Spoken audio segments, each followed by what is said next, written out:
करता दुःख हरता वाटा विघ्नाची पूर्वी पूर्वी प्रेम कृपा जयाची सर्वांगी सुंदर उदिसेंदुराची जय जय माळ मुक्तापणाची जय देव जय जय जय मंगल मूर्ती हो श्री मंगल मूर्ती दर्शन मात्रे मन कामना पूर्ती जय देव जय जय घालीन लोटांगण वंदीन चरण डोळ्यान पाहिन रूप तुझे प्रेमे आलिंगेन अनंत पूजेन भावे ओवाळीन म्हणे नमा त्वमेव माता पिता त्वमेव त्वमेव बंधु सखा त्वमेव त्वमेव विद्या द्रवणं त्वमेव सर्वं मम देवदेव कायेन वाचा मनसेन्द्रिय देवा बुद्ध्यात्मना वा प्रकृती स्वभावा करोमि यज्ञं सकलं परस्मै नारायणायति समर्पयामि राजं केशवं राम नारायणं कृष्णदामोदरं वासुदेवं हरि श्रीरं माधवं गोपिका वल्लभं जानकी नायकं रामचन्द्रं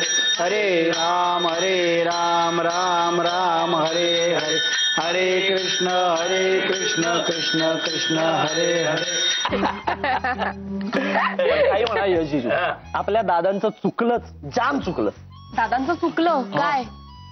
त्यांनी ना अजून एक पोरग जन्माला घालायला पाहिजे होतं. म्हणजे आम्हाला अजून एक भाऊ हवा होता. म्हणजे काय झालं असतं ना, तू ही सून म्हणून याच घरात आली असतीस, तिन्ही बहिणी एकाच घरात. सौरभ, माय गॉड, मला लग्न वगैरे काही करायचं नाहीये. आई बाबा आजोबांना सोडून मी कुठेही जाणार नाही. तेरी बहन भी यही कहा करती थी. मग नंतर काय झालं माहितीये? काय झालं? जब से तेरे नैना मेरे नैनो से लागे रे, आणि मग डायरेक्ट प्रेमात सूर गटांगळी एक झाकले. सो तू जोपर्यंत तुला कोण भेटत नाही तोपर्यंत मी लग्न करणार नाही असाच बोल. मी खरंच नाही करणार आहे लग्न. किती छान. निसर्गाला पूजेत स्थान देऊन त्याचं महत्व किती सहजपणे समजवलं ना आपल्या पूर्वजांनी. हो ना. आता मंगळागौरीचा बेल सुद्धा त्याचाच एक भाग आहे. काय होतं, त्या निमित्ताने औषधी झाडांची पानांची आपल्याला ओळख होते. आणि खरं सांगू, थोडी पानं खुडली ना की ती झाडं छान तरारून वाढतात. अशाच पानांचा समावेश असतो आपल्या पूजेमध्ये. बघ ना, बेल, तुळस, आघाडा. खरंच किती सुंदर हे सगळं. आपल्याकडे गौरी कशा आणायच्या? आपल्याकडे गौरी येतात त्या खड्याच्या. खड्याच्या? म्हणजे माहेर वाशणीनी पाणवठ्याच्या ठिकाणी जायचं आणि 7 खडे आणायचे, पण मुक्याने. मुक्याने म्हणजे? रंजू, सांग जरा, हिला समजावून सांग. मलाही नीटच माहिती नाहीये, पण मला काय वाटतं, पूर्वीच्या काळी मुली नवीन नवीन माहेरी यायच्या, तेव्हा त्या आपल्या सासरच्यांच्या खोड्या घरी सांगत असतील किंवा मग त्यांची स्तुती करत असतील. पण मग हे 4 लोकात कळायला नको म्हणून मग पाणवठ्याच्या ठिकाणी, जिथे म्हणजे जास्त वर्दळ असते, अशा ठिकाणी बोलायचं नाही. असं काहीतरी कारण असेल बघ. हे असं काहीतरी कारण असू शकतं. आणि तुला माहितीये का, त्याकरता गौरी आणायला जाताना माहेर वाशणीनी तोंडामध्ये पाण्याची चूळ धरायची आणि घरी आल्यानंतर मग ती थुंकायची. हो, काय मस्त प्रकार आहे हा. अगं, परंपराच आहे ती आपली. आता बघ, माहेर वाशणीनं गौरी आणायच्या. माहेर वाशिण म्हणजे कोण? मी. आणि सासूर वाशिणीनं म्हणजे सीमानी, तू, आपल्या गार्गीनी. तुम्ही काय करायचं तर देवीची पावलं काढायची. जिथे आपण गौरी बसवतो ना तिथपर्यंत बर का. मग मी तोंडात सूळ घेऊन गौरींना घेऊन येणार, अगदी वाजत गाजत. दाराशी मी आले की त्या पावलांवर उभी राहणार आणि मग तुम्ही मला औक्षण करायचं आणि गौरींना आत घ्यायचं. याला म्हणतात गौरी आवाहन. मग दुसऱ्या दिवशी गौर जेवणार आणि त्यानंतर विसर्जन. खूप छान असतं, मजा येते. ओ, म्हणजे आता तुम्ही चूळ भरून गौरी घरी घेऊन येणार? हो. पण कुठे? इथे कुठे पाणवठा आहे? अगं, मागच्या अंगणात विहीर आहे की. नाही, आपण ती बंद केली आहे, पण तिथे नळ केलाय. तोच आपला पाणवठा. काय ग सीमा? मग काय तर. अगं, हौस असते ग सगळी. त्या मागची भावना महत्वाची. अरे, तुम्ही इथे सगळे गप्पा मारत काय बसलाय? चला, ते दादांचे कवी मित्र येणार आहेत. लवकर चला चला चला चला, आटपा कामा लवकर. अगं बाई, तुम्ही भा पुढे, आम्ही आलोच. हे जरा सगळं आवरून येतो. लवकर या. चला चला, नंतर होतं सगळं. तुला खरं सांगू, आपल्याला ना खायला प्यायला नाचायला जाम आवडतं. गणपतीत तर फुल एन्जॉय करायचा, एन्जॉय टाकायचा नुसता. गणपती समोर नाचायला काय मजा येते. आपण ना मध्यमवर्गीय लोकांना असे छोटे छोटे सांस्कृतिक कार्यक्रम करतो. सगळं मान्य, खूप गोड वाटतं, छान वाटतं. पण गणपती समोर ढोलांवर नाचण्याची मजा आहे ना, फुल बाप्पा समोर बेभान होऊन जाईल. सौरभ, पण लोक दारू पिऊन अचकट विस्कट नाचत असतात ना, ते अजिबात पटत नाही मला. हा ते चुकीचं आहे यार, तेवढं सांभाळलं पाहिजे. बाकी सगळं ओके. सौरभ, इथे काय बसलेस? बाहेर जा, काय हवं नकोय ते बघ. दादांचे कवी मित्र येणार आहेत. चल उठ, चल चल. हो बरं, हे लपवून ठेवा, कोणाच्या हाती लागू द्यायचं नाही. चल. प्रसाद मीच घेऊन बसले, बाप्पा समोर ठेवायचं. आहे ना हा मुलगा, का पसारा करून ठेवलाय. थांब, मी मदत करते तुला. राधाताई, अगं आपण गौरीचं काय करणार आहोत तयारी? आताच मला सीमा वहिनीने आणि रंजुताईंनी गौरीच्या आगमन आणि पूजेची सगळी माहिती सांगितली. खरंच खूप छान वाटतंय. आपल्या प्रत्येक सणाला एक शास्त्रीय आधार असतो, ते आज कळलं मला. मोनिका, एक खरं सांगू? हा. मी धर्माधिकाऱ्यांची सून आहे ह्याचा खूप खूप अभिमान वाटतो मला. आले कविवर्य अरुणराव, या या या. आम्ही तुमचीच वाट पाहत होतो. या प्रथम बाप्पाचं दर्शन घ्या.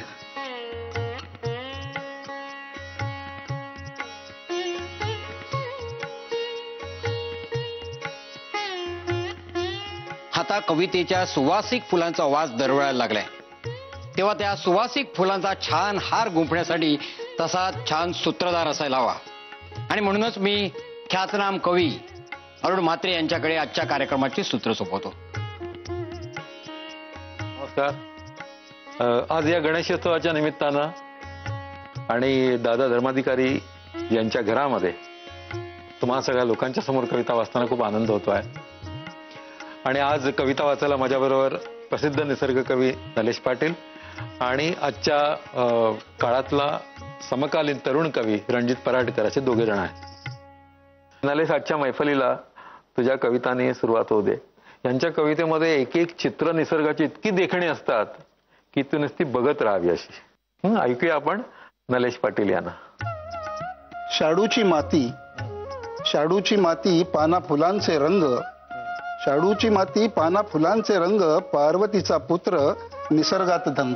निसर्गातून निर्मिती निसर्गातच विलीन, निसर्गातून निर्मिती निसर्गातच विलीन, ऐशा गणेशा पुढती माझा माथा लीन.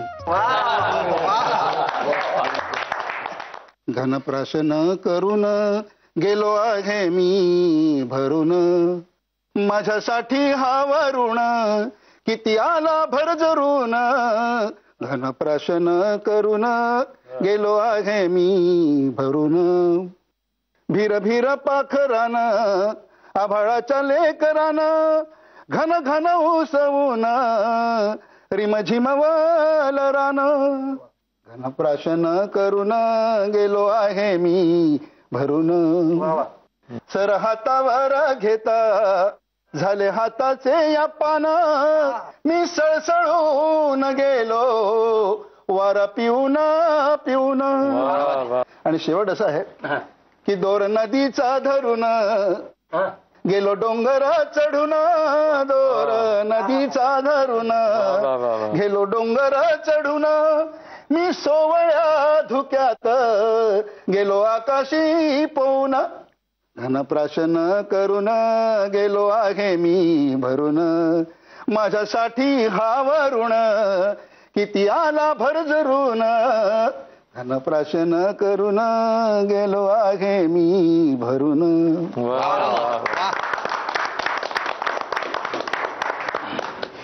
आता यानंतर आपल्याला आपला तरुण कवी मित्र रणजित पराडकर कविता म्हणून दाखवणार आहे.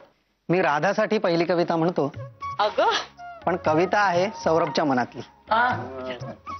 ती बघते तेव्हा, ती बघते तेव्हा राधा बनूनी चित्त चोरते माझे. ती बघते तेव्हा राधा बनूनी चित्त चोरते माझे, अंतरात माझ्या श्याम बोलतो राधे राधे राधे.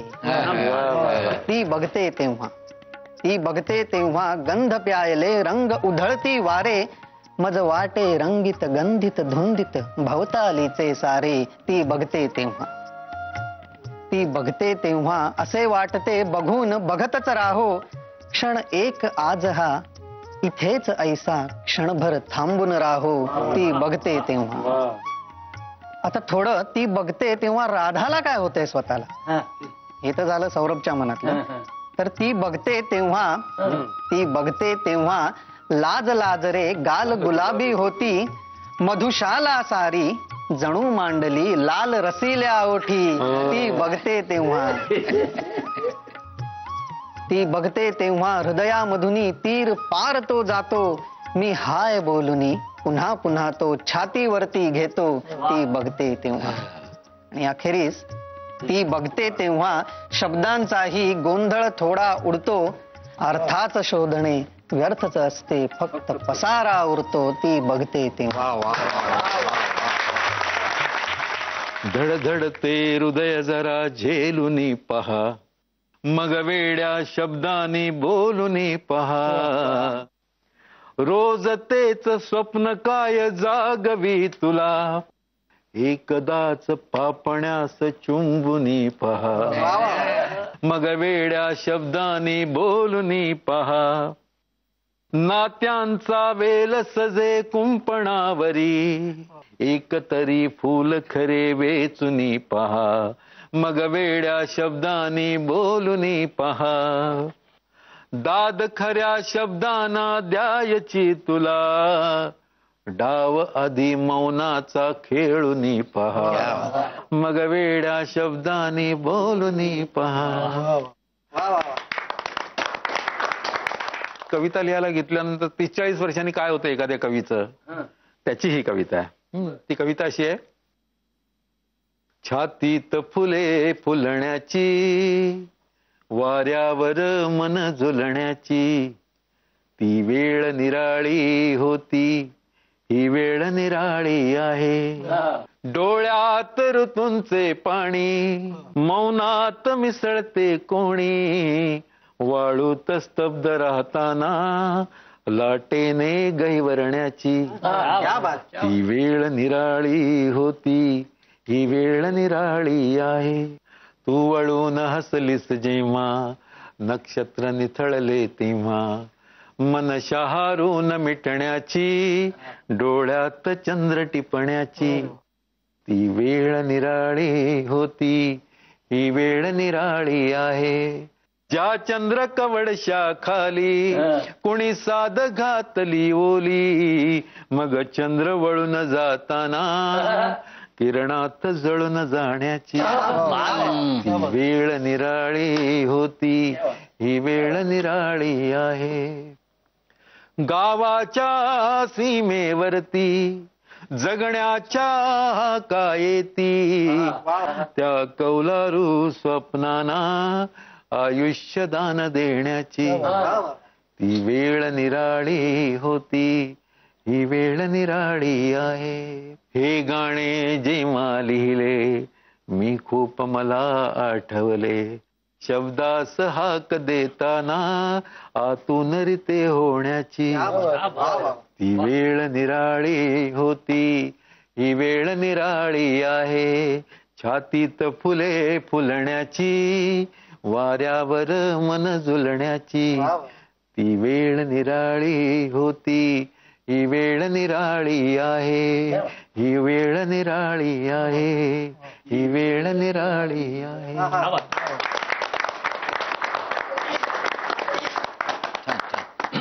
झाडांच्या मनात जाऊ पानांचे विचार हो, पोपटी स्पंदनांसाठी कोकिळ होऊनी गाऊ, कोकिळ होऊनी गाऊ. झाडांच्या मनात जाऊ बहरात वसंतामधल्या तो सूर सावळा ऐकित, जातील फुले ही रंगून जन्माला अत्तर घालित. चल सुरा बरोबर आपण तो फाया कानी ठेवू, झाडांच्या मनात जाऊ पानांचे विचार हो. खेळून रंग पंचमी फुलपाखर भिजली सारी, हा थवा असे रंगीत की पताकाच फिरणारी. हे भिरभिरणारे तोरण दाराला आणून लावू, झाडांच्या मनात जाऊ पानांचे विचार हो, झाडांच्या मनात जाऊ विचार हो. 26 जुलै 2005 साली जे झालं ते आपल्या सर्वांना माहिती आहे. मुंबईवर इतका मोठा अत्याचार, इतका मोठा प्रलय झाला होता की आपण जवळजवळ सगळे कसे बसे वाचलो त्यातून. आमच्या शशिकांत तिरोडकर नावाच्या मित्रांनी याच्यावर कविता लिहिली आणि कल्पना अशी केली बरं का की या मिठी नदीला कसला तरी राग आला. कसला बरं राग आला असेल की नदीला नाला म्हटलं तिथेच तिचं हृदय फाटलं. नदीला नाला म्हटलं तिथेच तिचं हृदय फाटलं. भर पावसात तिचं या महानगरीवरचं प्रेम आटलं. केव्हापासून ती या पावसाचीच वाट पाहत होती. सगळं सहन करत गटार बनून गुपचूप वाहत होती. जेव्हा तिला अगदीच उभं आला तेव्हा तिनं पावसाला सुपारी दिली आणि नीट फिल्डिंग लावून दर्याला टीप दिली. 3 दिवस उभा टाकला पाऊस तिच्या पाठी आणि तिने मुंबईच्याच गळ्याला मारली मिठी. सारे म्हणतात आता तिनं केला घात, पण नदीला नाला करण्यात त्यांचाच होता हात. नदीला नाला करण्यात त्यांचाच होता हात. तिनं हेका सोडला नाही, नुकसान होणारे जाणलं, पण मिठी नदी हे बुजलेलं नाव परत सातबारावर आणलं. मिठी नदी हे बुजलेलं नाव परत सातबारावर आणलं. यानंतर परत एकदा मी रणजितला विनंती करतो, तुझी ती एक नवऱ्याविषयीची कविता आहे ज्याच्यामध्ये तो एकटा राहिल्यावर काय काय प्रॉब्लेम होतो, ती जर ऐकू आम्हाला. तुमची बायको सुद्धा अगदी अशीच आहे ना हो? काय तुमची बायको सुद्धा अगदी अशीच आहे ना हो? रोज जरी भांडली तरी तुम्हाला आवडते ना हो? समारंभाला जाण्यासाठी ती भरपूर नटते. तुम्ही तयार होऊन बसता ती तासभर लावते. पुन्हा पुन्हा विचारते मी कशी दिसते. कशी सुद्धा असली तरी सुद्धा सुंदर दिसते ना हो? तुमची बायको सुद्धा अगदी अशीच आहे ना हो? अनेक महिने दिवसांनंतर तुम्ही मित्रांना भेटता. जुने दिवस आठवून आठवून गप्पांमध्ये रमता. थोड्याच वेळासाठी बायकोला विसरता. तितक्यात येतो फोन आणि तुम्ही पळता ना हो? तुमची बायको सुद्धा अगदी अशीच आहे ना हो? तुमचे पहिले प्रेम तुम्ही बायकोत पाहता का हो? तिच्या 2 डोळ्यांमध्ये आरसा दिसतो का हो? दिसतो. आणि तिच्याशिवाय तुम्ही नाहीच असंही समजता का हो? तुमची बायको अगदी अशीच आहे ना हो? तुमची बायको अगदी अशीच आहे ना हो? बाई ही इतकी लढत असते घरामध्ये, घराबाहेर आणि समाजामध्ये. सध्या काय चाललंय ते सुद्धा इतकं भीषण आहे की मला असं वाटतं की या युगामध्ये सावित्रीबाईंच्या या लेकींना जरा आणखीनच लढाई लढावी लागते की काय. तर त्यासाठी मला असं वाटतं की इतकं सगळं करून सुद्धा ती अशी लढते की मोठ्याच लढायांसाठी साधाच तिचा अवतार. घोषणा मोरचे नाही, साधाच तिचा एल्गार. तिचं नको भव्य महामार्ग, तिची इवली पाऊल वाट. ती वाटा जोडू पाहे या तुटलेल्या गावात. ती तुटले धागे विणते या चिंध्यांच्या राज्यात. आणि काजवा होऊन फिरते या काळोखी रानात. ती हाक होऊन बसते या खसलेल्या हृदयात. आणि ती नाव होऊन येते या फुटलेल्या धरणात. साध्याच गळागाठीची ती दोरमणी हळवार. ती पुढेच होती आधी आणि आता पुढे राहणार. ती पुढेच होती आधी आणि आता पुढे राहणार. या आपल्या छोट्याशा कवी संमेलनाची सांगता मी परत एकदा नलेश पाटील यांना एक निसर्ग कविता म्हणायला सांगून करणार आहे. नदीमधून चालला निळ्या नभाचा प्रवास. क्षितिजाच्या आर पार पुन्हा परते घरास. अवतरले अंबर फुलावरी थेंब भर. गच्च पावसाची विण पसरली लांबवर. ओठी तांबड्या मातीच्या मिळे निवांत सरीस. नदीमधून चालतो निळ्या नभाचा प्रवास. पुन्हा श्रावणात सरी तिळ तिळ लुटतात. 7 रंग आपसात एक सूर्य वाटतात. 7 रंग आपसात एक सूर्य वाटतात. किती सुवासिक होतो मातीवरला पाऊस. नदीमधून चालतो निळ्या नभाचा प्रवास. अशा नाजूक उन्हाच्या कोकणस्थ घाऱ्या सरी. नेसतात माळावरी हिरवळ नऊवारी.